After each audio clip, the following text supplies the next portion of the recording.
In this movie, we're going to create a brand new composition from scratch and talk about the options.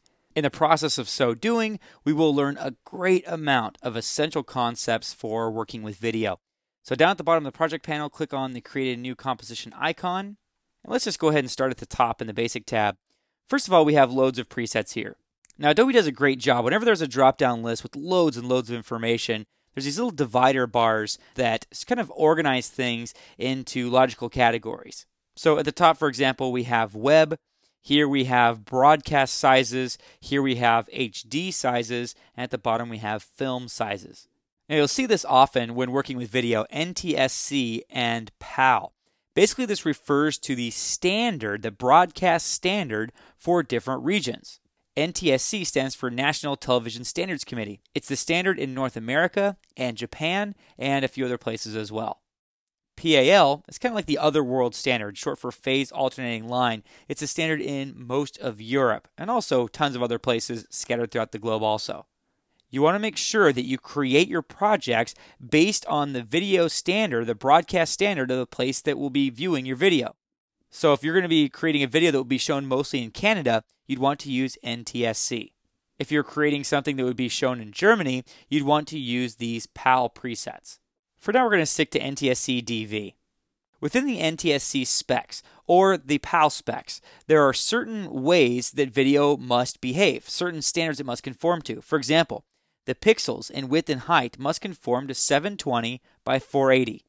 Also, the pixel aspect ratio must be 0.9 or 0.91. The pixel aspect ratio refers to the size of the pixels. Pixels are building blocks of images, little squares that make up the image. Actually, on a computer, they're square, but on video displays, they're almost never square. So in this case, for standard broadcast, the pixel aspect ratio is 0.9, meaning that the pixel is a little bit taller than it is wide. However, watch this. Notice that the pixel dimensions are 720 by 480 at 0.91. When we change the preset to NTSC DV widescreen, watch this. The pixel width and height dimensions are exactly the same.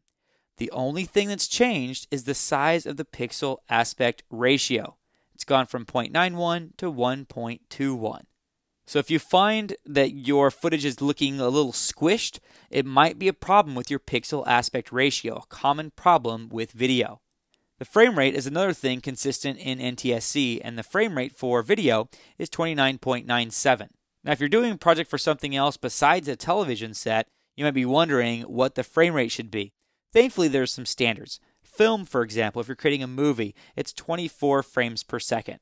PAL is 25 frames per second. Sometimes HDTV and high-definition Blu-ray discs will go up to 60 frames per second. Now, if you're making something for the web, you'd probably want to have a slower frame rate, maybe 20 frames per second. Some computers, or should I say some bandwidth connections, might have a difficult time downloading 30 frames per second, so that's cut back a little bit for the internet. Finally, down at the bottom, we specify the duration for our composition. And now, because we covered what we did in the last movie, we understand timecode, hours, minutes, seconds, and frames. What's really cool about this little duration field in the composition settings dialog box is I can go and select everything and just type 5. And what that tells After Effects is I want a composition that's 5 frames long. If I add a period, so it's 5 period, it adds a timecode place. So instead of being 5 frames, it's 5 seconds.